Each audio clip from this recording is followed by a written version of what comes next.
teams are kind of dropping the off-lane Morphling and just saying, well, hang on, Morphling's actually a good carry. This is how we always played the hero. And from what I've seen, I'm not sure about you, I haven't actually seen a lot of safe lane Morphlings losing recently. They've been doing really, really well, in my experience. Yeah, they just sort of come out of the gate pretty strong, 25 minutes in, even if you shut him down. I was mentioning this earlier, I've always seen Morphling as that hero that if you don't get, one big item by sort of 17, 18 minutes, the Lincolns or whatever you're going for, things can look really rough, but with skilled players like ZYF, like Sylar, they find space regardless of what's going on. They're always going to be they're actually surprisingly active as this Morphling. You've got Wayford. Ancient Apparition, but they've got the lockdown and burst damage, absolutely. Oh, so yeah. that's not going to be the issue this game. Oh yeah.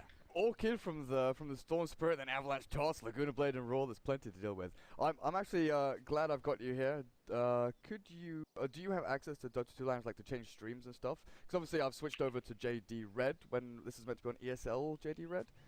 Okay, yeah, I can change that. I did message Courtney and Kevin, but if they're playing GTA 5 or something like that, like everyone else is doing. I'm the only one that didn't freaking pre-order it. I'm sort of sitting here waiting, wait until it goes on sale or something like that. I'll spend $60 on it. Oh, big fish on 4 actually here as now Storm Spirit caught out. Can he escape from this? Next turns back and fights, but looking to get taken out by a LaNm Dovetaker. Another kill here. Sheezry drops to the Witch Doctor. LaNm slamming people down with a Fisher. That was perfectly placed. I'm sorry that I made you miss it. Well, ZYF down on the bot lane. He's gone level 1 adaptive strike here to try and hold back. Black.z with a boar. He's going to get a kill on the Morphling down the bot. Holy crap. I just came in to see the tail end of that, and that's... I don't understand. Honestly, I don't understand, because we talk about how ZYF is such a strong player right now. Talk about how Morphling's so hard to kill right now, and I come back in and he's dying level 1 to Beastmaster. Well, I mean, why did he take adaptive strike level 1? I guess to get the rune. Because Beastmaster would have been, standing on that rune, making sure that he couldn't go in and right-click it, so adaptive strike to push him back a little bit, I guess. But that is super awkward. Like, it's so awkward. Yeah, and I mean, Beastmaster is a scary hero at level 1, especially with boots and pick up. He's exactly the kind of hero that can 1v1 someone, kill them from 4 HP at level 1 if they don't have a way to get away. And Morphling leveling that adaptive strike is basically making that decision to not have a way to get away. We've got a full team here today, guys, actually. I've got Cocaster Scan and also Knoxville on stats. I just checked over to Skype. Tiny Wisp is 49 to 57 post-DAC, so 46.2% overall. But the Chinese win percent is only 43.3%. So DK, statistically, have their work cut out for them here.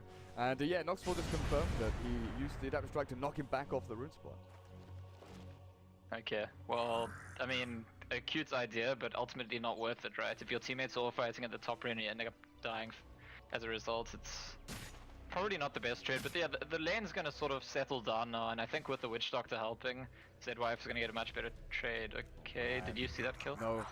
I was watching ENFlame a little bit earlier, just trading hits, getting some raises down. But LaNm came in with a Fisher. I'm so much more interested in his bottom lane, ZYF and this Morphling.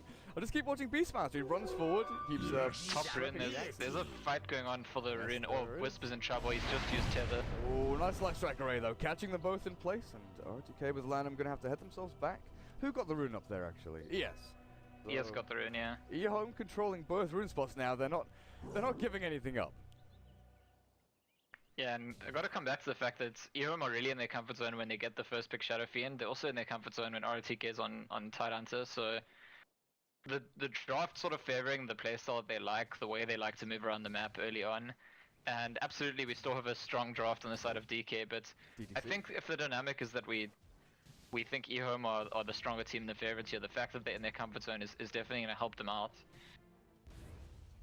Interesting that from DDC, he was invis, and there was an opportunity where Boar and Beastmaster were both standing relatively close to each other. Could have thrown a cask out, but he came out of invis and started attacking the Boar itself. Have to deal with that, looks like. And I was just gonna say, is he gonna level up Maledict? No, he's gone for the 1-1-1 build. Okay. So I was thinking if he got the second point in Maledict, they might actually go for a pretty aggressive kill as soon as Morphling gets level 4, but they've decided not. Mid lane, Josh into double raise, yeah, Storm Spirit, good night. RTK comes in with a very unconventional skill build. one in Gush, one in Kraken Shell, and now he's hit 3. He actually goes into the Anchor Smash. So, I don't know, he's not too happy with his top lane. The defensive tri-lane, which really we didn't touch on too much. The fact that Lina, Wisp, and Tiny are all up here. They've got plenty of burst damage, good chasing potential. Tide is actually going to go back and farm the jungle. Even with his boots, you know, he's still got a relatively low HP pool. Get nuked down pretty quickly.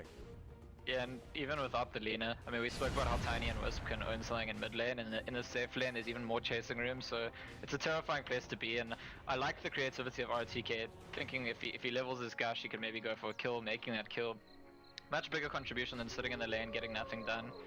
I'm just wondering, did you see at the start when that clash was at the top rune, did the IO already start the Soul Ring, or was he saving for bottle and then because he didn't get the bounty rune decided to go for the Soul Ring? I didn't check. But a lot of Chinese players really do like the Soul Ring first, and then some go back into the bottle, but I didn't see. Okay, because that would be interesting to know. You're right, though.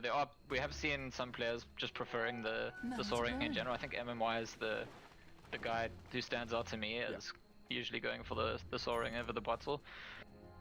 Lina looking for something at mid, but with the Shadow Fiend now hitting level 6, a DD rune in his bottle, this definitely isn't the easiest gank to make. Oh, bot lane, this is a kill, Oh. Yeah, Maledict will take him over. Black.z does buy up.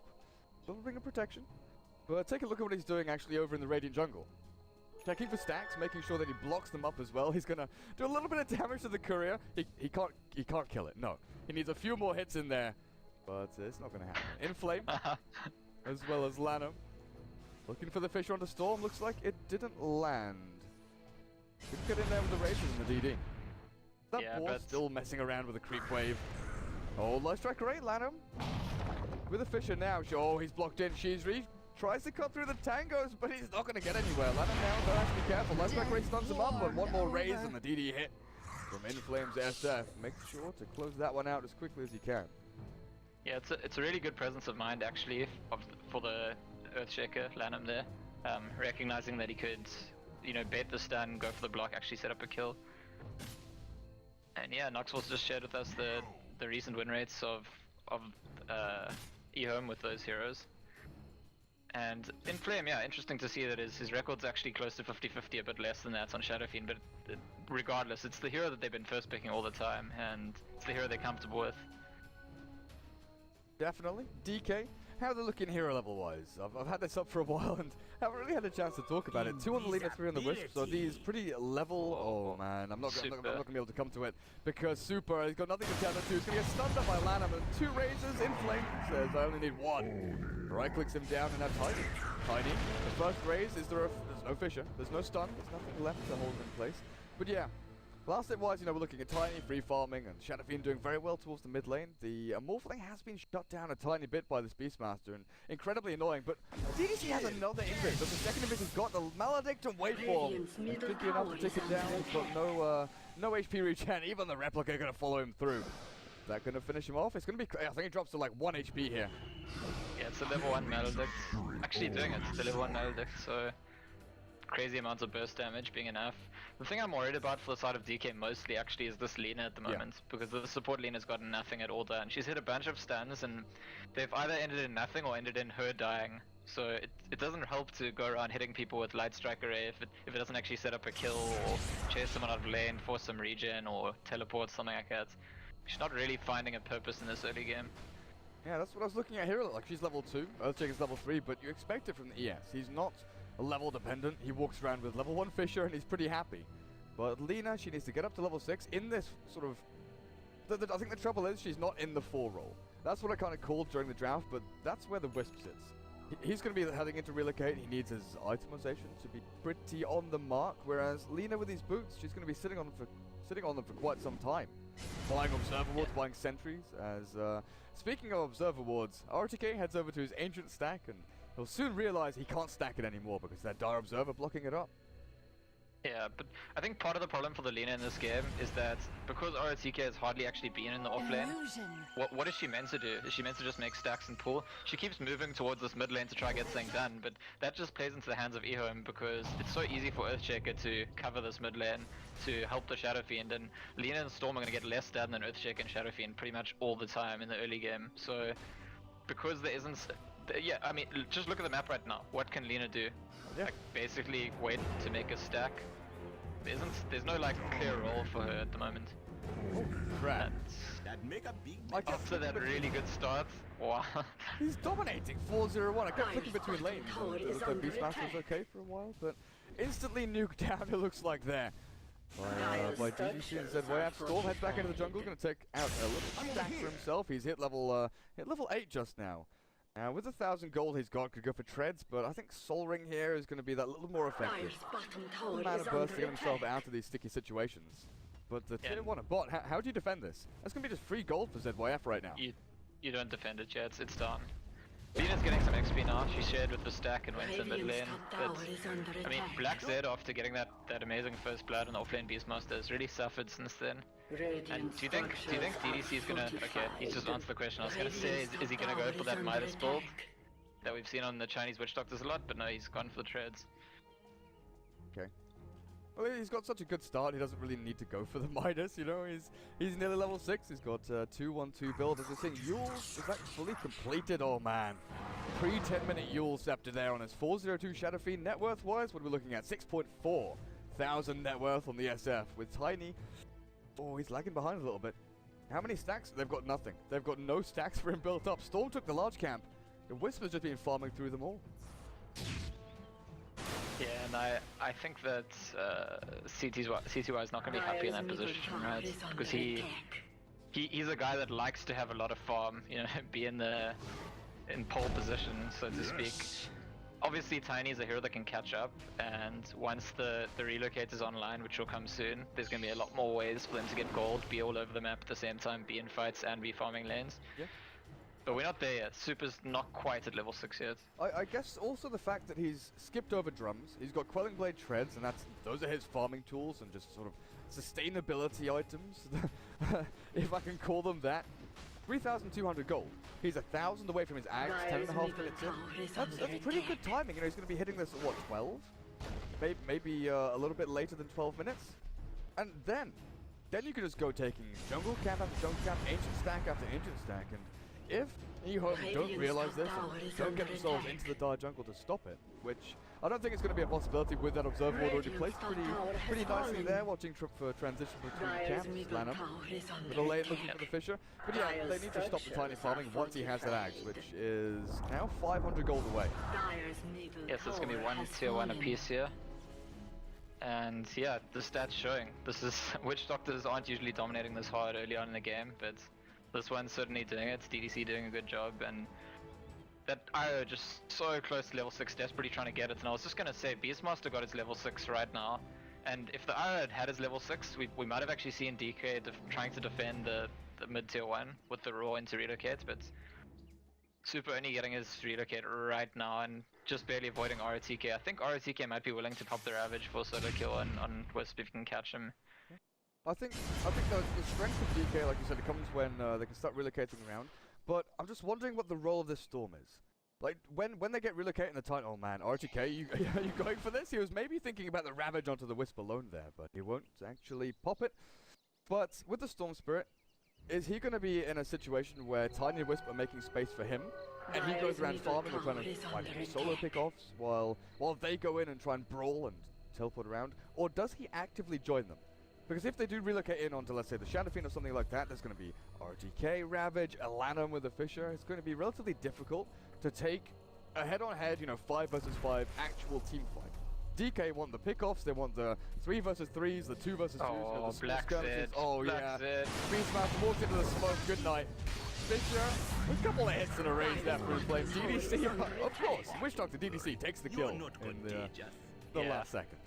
And EHOME actually reacted sort of slowly to their smoke breaking, not sure where he was, and he, lucky for them, sort of ran straight into them. I think he maybe could have stopped a little bit sooner, might have helped him survive, but yeah, not doing that, not noticing before it was too late. And Storm and Lina had actually smoked into the enemy jungle at the same time, so that answers your question about Storm's involvement. I kind of agree with you, he needs to get farm, but at the same time, it's a game that it feels like it's going to be difficult for DK to get back into just by farming. And they've got some kind of advantage in terms of taking fights right now, as soon as, because the relocate's up for the first time, the raw's up. They've got crazy lockdown if you can catch someone alone.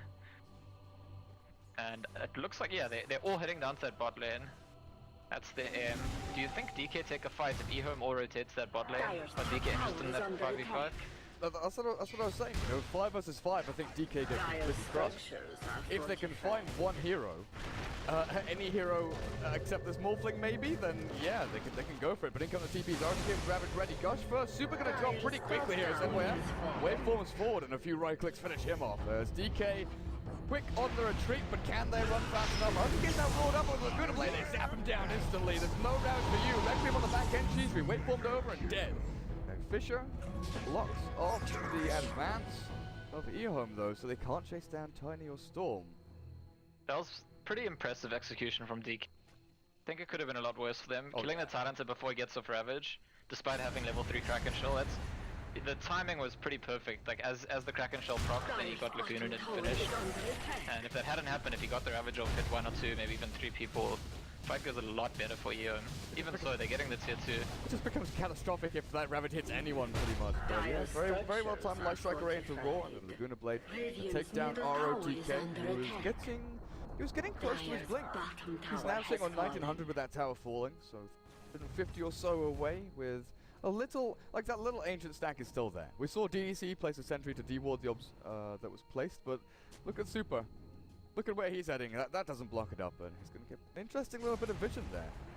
That's not a ward we see too often. Yeah, it's usually closer to the steps. Oh no, I mean the dire one. Oh, you're talking about the. Oh, sorry, I'm on the other entrance. But yeah, that one over near the dire entrance as well. Usually a little bit further up, but it does give them a little more advanced vision down the ramp into the ancient pits themselves.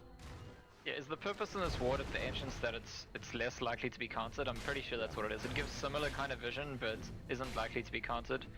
Quite often, you know, you see people cut down these trees, so you actually get vision on that rune spot, but they don't have anyone to do it just yet. Maybe Lena or Storm can zip in there and take it down.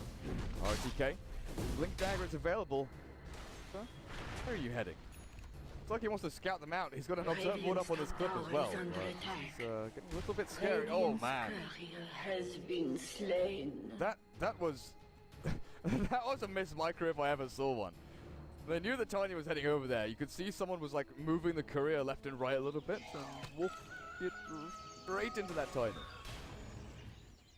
Yeah, for me the strength of Tiny Wisp is actually shown in this game by the fact that, I don't know about how you feel, but if they have any other combo in this lane that isn't Tiny Wisp, then I'd be talking about how this is EHOME's game to lose. They're so far ahead. Like, it's early in the game, but they're really way far ahead, and it's hard for DK to come back. But because it's specifically Tiny and Wisp, you always have to think like one big fight where Tiny just like clobbers everyone to death, or one mistake from EHOME where they group up and Tiny and Wisp split push and get some buildings. Like, those things can totally happen just because of this particular combination of heroes. I think, yeah, I agree with you. Like, if there was an anti-mage or anything like that, a regular sort of one-roll carry, then yeah, he'd be spending his time farming, and there wouldn't be that aggressive potential. I think the only other hero that comes close is maybe a Spectre. You know, give her a lot of early farm, and then she can want it. It is basically the global aspect that we're talking about here. The fact that you can still be sitting and farming, increasing your net worth, which, you know, now he's catching up to the Shadow Fiend. He was sitting about, what, 3rd or 4th? He's not doing too badly right now. 9,300 on him. Storm, what's he heading into? Straight into the Bloodstone? No Orchid for him, it looks like. As, there's going to be no life for him. Requiem, oh, zips away, surviving on about 50 HP, somehow getting out of that. Damn. Okay, where's it coming in? Where's it coming in? He's going to find the Shadow Fiend in play. Now stunned up. Gets taken down. Lena drops shortly after as the rest of EHOME are heading in here. Super. ZYF finds a double kill as Tiny now left on his own, trying to TP out. He's going to just about make it and be able to catch him. So 2 for 1. 2 supports for the SF, but he already bought up the 2 major components from BKB. So it's the mega kill streak that gives a lot of gold to the Tiny. That's the big factor there. Yeah, and it's in a position where it's nearly impossible for them to kill the Shadow Fiend. And it will soon be, because he's going to have a BKB soon, but I think maybe a small mistake from EHOME there sure they got the 2-for-1, but they don't want the SF to be dying, and it's just that they got the storm so low and wanted to chase and wanted to get something out of it, and ultimately that did open up a possibility for the relocates to get some work done. And it's kind of what we were discussing right before the action started. Like, one of the many usages of Tiny and Wisp as a combination, you can be farming and split pushing one side of the map and then wait for an opening and join a fight on another side, make a kill, go back, keep farming. Really efficient combination. So, with our RTK side hunter, have we seen a Ravage yet? Nope. No. 18 minutes in, usually we see RTK, you know, just throw Ravages out like, hey, it's one hero, I'm gonna get the kill. He hasn't used a Ravage a single time. He's thought about it a bunch of times. He's been stopped in his tracks, especially that fight down in bottom lane. And even with a Blink Dagger, he just hasn't found these openings. They're maybe gonna find a Storm Spirit here. Echo's trying to start now. Jeff Ford and LaNm. Chain stuns. Okay. Down into the ground. That's one of the more awkward names. Okay. Oh, it's Arca. Yeah. It's Alliance standing in. And I think that was the first time LaNm revealed his Blink Dagger. But probably they make the kill even without it, because the Tide could have just blinked and ravaged. But just yet another case where Ravage is not necessary for being used. You know, we've seen RTK do clowny things on Titans. I think we cast one game where he didn't even take Ravage at level 6. Oh, yeah. He went for But this game, yeah, this game he's had it for ages. He's just not found somewhere to use it. Finally getting chased down here in Flame, looking for the Yule's Requiem. Gonna get the. This has basically been a game of EHOME not getting open. DK have pretty much run them around the map. They're just forcing them to try and chase and then backing themselves up. Sure, there have been casualties. But you take a look at the Lena right now. We were saying she's not getting anything at all. She's not progressing in items or levels. Level 9, nearly 10. 1600 gold in the bank. She can build up the majority of her Yule Scepter right now. She's catching up pretty damn well. Yeah, and the dynamic of this game is just like going smoothly along the same lines. Eventually EHOME are going to be trying to go high ground, or trying to get Roshan, and then it's going to be harder for DK to decide, can we just split push, can we just avoid that team fight? And, you know, if, again, as you're saying, if it's say an anti-mage or something else like that, split pushing is a tougher decision, whereas with the Tiny Wisp combo, you can just be in the fight right away. And so if the enemy team tries to push your high ground and like does anything like slightly wrong in the execution, they can end up not only losing the split push, whatever tower is being pushed, but ultimately losing the fight even as well. And we've seen it many times. I think, well, I think in one of the games of the MLG Grand Finals between Empire and EG, the one that EG actually won, even though EG were really far ahead for a long time, Empire stayed in the game for a long time just because of this Tiny Wisp combo, and actually were the first ones to get a base tower in that game. Like the Tiny Wisp combination on the team that had 20,000 less gold were the ones who breached base first, just because of the power of the split push. Tiny has just overtaken the Shadow Fiend. Oh, no, Shadow Fiend goes back ahead. This is a race to first place in terms of net worth, but Tiny, he's gonna take over pretty damn soon. As the Storm Sprint, where are you standing? He's over in the jungle. Bloodstone just finished up. Too bad. I keep having to remind myself, it's only 21 minutes into this game. It feels so much later. The fact that Tiny got such a fast Aghanims, Shadow Fiend now has Blink, BKB, Yule Scepter. Both of these really important core heroes, the SF and Tiny, have found themselves so much room and farm. You kind of look at ZYF as well. Lincoln Sphere, and the majority of the way towards that E-Blade now. He's got Ghost Scepter and 1,000 gold. Okay, they could start having their base pushed in as Lena now caught with the Yule Scepter. Gonna die for a couple of races here. RTK with a gush. Sheezry hiding in the trees. Where are you gonna go now? No, nowhere to run. It's a tiny little place to hide. As up on top, it looks like they used to relocate aggressively. Where's he heading back to? Or was this defensively? He's gonna go back into the middle, isn't he? Yeah. Yeah, was a defensive relocate actually. Tiny got initiated on by very short range defense range, like from the secret shop, basically, or to the secret shop. Tiny got initiated on by the Earthcheck, and actually has recently picked up a BKB, but didn't get a chance to use it. He was being perma locked down, and the Wisp pulling him out as a result. But I think, on the subject of that, I think if Tiny gets his BKB off at the right time in a fight, it's really big. It's possibly bigger than Shadow Fiend's BKB at the moment, the way these fights go. Because there's a whole lot of stuff that needs to be done in order for Tiny to die, which can't be done through BKB. Like, what do they have? The Shadow Fiend hits, Morphling hits, maybe Witch Doctor ulti, that's the only stuff that goes through BKB. Yeah, that's a good point. I guess what they've got to do is get that really short-range Ravage off onto him. You know, get the Ravage into BKB Requiem combo onto the Tiny before, like, they have to kill him before BKB happens. DTY goes in, ZY after the waveform forward, he's going to replicate up, and now ENFLAME pops his Requiem, but he's getting slammed down by the big branch from Tiny. We're looking for the zips forward, and they'll find this kill. ENFLAME playing, oh no way! No! All you have to do is keep hitting him! Amazingly, ENFLAME just barely escaping there, but it demonstrates really nicely what I was talking about with the BKBs. Shadow Fiend trying to go on Tiny, and they both BKB, and it's the Shadow Fiend who ends up running away. I mean, there was no Ravage and there was no Earthshaker there, so the actual they had the initial stuns and things like that, but they didn't have the chain stun from the offlaner and the support, which could make a pretty big difference. But Storm Spirit has gotten relatively unchecked for the past couple of minutes. He's going straight back into a BKB after Bloodstone, and BlackZ, I did want to come back to this. He went from Midas sort of 16-ish minutes into the game, and now has a Necro 1. So he's definitely looking into the long-term prospect of his hero rather than going for a blink or an Agnes. Yeah, EHOME doing really well right now, deciding to go get some chip damage on that tower. They probably won't finish it, but they knew that Tiny didn't have BKB.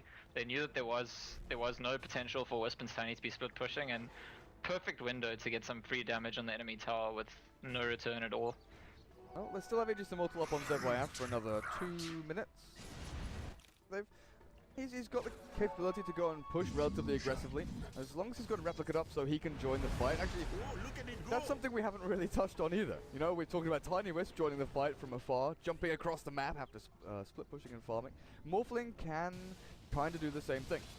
Sure, it's not as freely available as the relocate, but if he keeps an illusion up and sends it around with the rest of his team, he can split push pretty damn well. Lincoln Sphere and Ring of Aquila, they're both split pushing items from Morphling. Gives him the HP and mana regen, spam out waveform, and keep yourself going that way.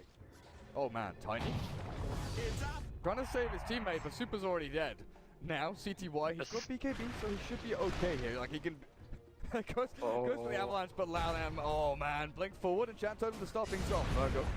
Tiny, where you heading? Where you heading? BKB TP, you can't jump TP out. No! That's so greedy. That was the greediest thing I've ever freaking seen. Now turns back to try and swipe down LaNm, but this is not going to end well. Maybe he gets a kill here. The Death Ward will finish him off though. Craggy holds in the Shadow Beam, but in the end, I don't know why you wouldn't just BKB TP. Yeah, it's really greedy, just trying to save that BKB charge. Unless he like pressed too fast or something. Oh, top rune, that's a rat. Wow. Storm Spirit has no mana left as well, but a nice life striker right here holds him in place. ZYM stunned up, has to try and run that for now. Z-Blade's on cooldown, okay. Running turns into fighting as he now goes 1 versus 3. A little more time, a little more space, and adapt strike. Vision on the high ground there for that really nice observable from the Radiant as the Storm Spirit does manage to TP himself all the way back to base. That observer though, MVP. Yeah, I agree. And Morphling, one of those heroes that's able to do those kinds of things. I mean, it looked like he was low on HP and mana, but firstly he has an Aegis, so he doesn't mind taking risk, and secondly just the way that this hero is able to like manipulate its stats, the kinds of skills it has for dealing damage and mobility, able to go in and out, and you know, in a position that it looked like he might be in trouble, he actually just turns around and kills both the enemy supports. And 4 heroes going down overall across the map there for DK. What kind of damage does this do for DK? Because the net worth did dip a little bit when we saw the big Shadow Fiend kill, but overall trending in EHOME's favor here. They've been farming across the map, the Tiny Wisp have been doing decently, but the Storm Spirit, 1, 4, and 2, his net worth right now, you know, he's the top third of the table, but still not looking too great. He's barely ahead of the Tidehunter right now. Yeah, I don't know, it's more and more, this game is more and more sort of creating a dynamic of Tiny versus the world kind of thing. And right now we're gonna see if he can beat just the Morphling and find the world. Oh, very, very close there actually. Morphling going super low, but in the end, replicating out right after killing the IO, and he's picked up that Blink Dagger. You and I have discussed this before, it was the old Ferrari build on Morphling last year. Yeah, I would have liked to see that, but he bought it, then sold it. Maybe he'll buy it up again. Yes. Are we I'm hearing some background noise. Yes, so am I. I think Knoxville might have by mistake unmuted his mic. Oh, Knox. I was wondering where that's coming from. Knoxville, are you still here? Radiant's bottom tower is under I could have attack. done the call. Well, look at Tiny down here. Though he's going for his own way up. The Morphling's stunned up, but he's not going to die. E-Blade can turn things around. Now he BKBs and TBs out. But that's a waste of a BKB charge. Looks like Knoxville has now remuted his mic. Okay, good.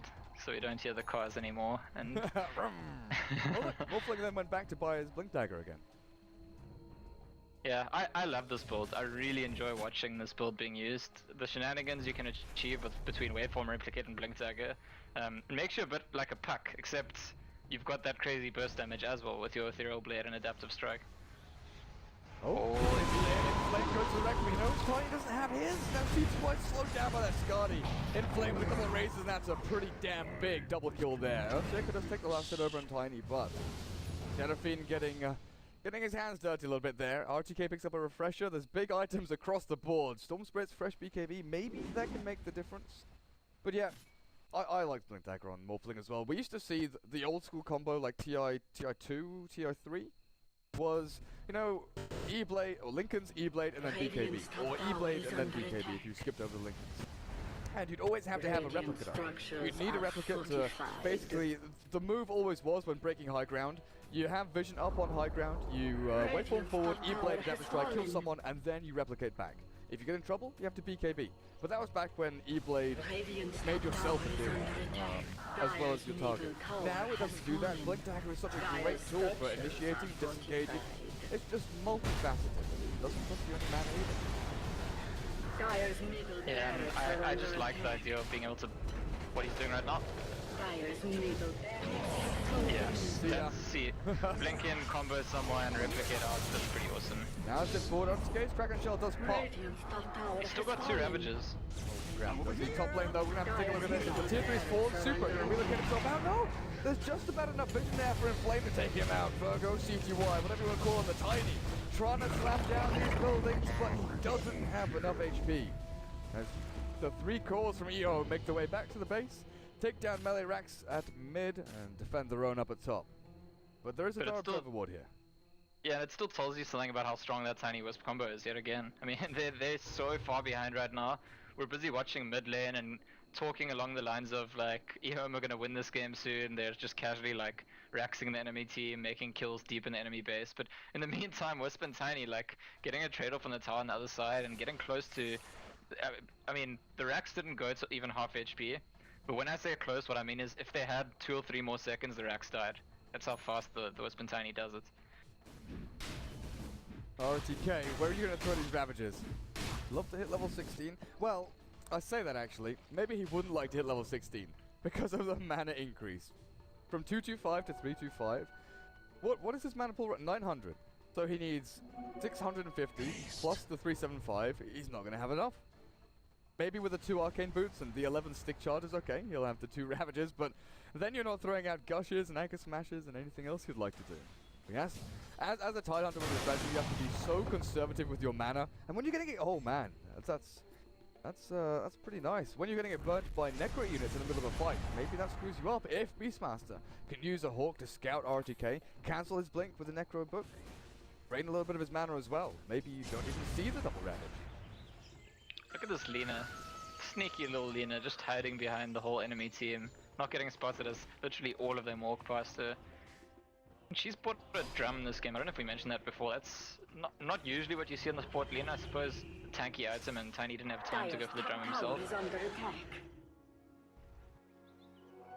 Interesting, no Yules for her. Net worth? Tiny, you know, he was top spot. He was battling it out with the Shadow Fiend, but it hasn't gone his way over the past 5 or 6 minutes. He's gone from Yasha BKB now to a Hyperstone, heading into that AC. But he's got to defend his base. His teammates are dying. The Beastmaster is already gone. He's got buyback, but I don't know. I don't know about this. The Titan doesn't have a Wisp with him just yet. Super. Sprinting his way over there now. Beastmaster buys back. EHOME taking tier 3 and then looking towards the racks though. Glyph not available. The defense has to come now. The Where are they going? Requiem actually popped over onto the Beast Mountain. There's no Raw, no anything. Storm looking for RTK. Trying to take him down before the Ravages, but not enough damage. He pops the invis as EHOME blinks himself away from the Avalanche. Now Ravage comes in. BKB from the Titan will cancel that out. Counters one. Storm Sprint has enough mana to zip himself away. Second Ravage. Ready. RTK looking for it, but he's not going to find it. Blink forward. It is called. Take care. Yeah. RTK, go on. Celebrate the Ravage. There we go. That's what I wanted to see. That's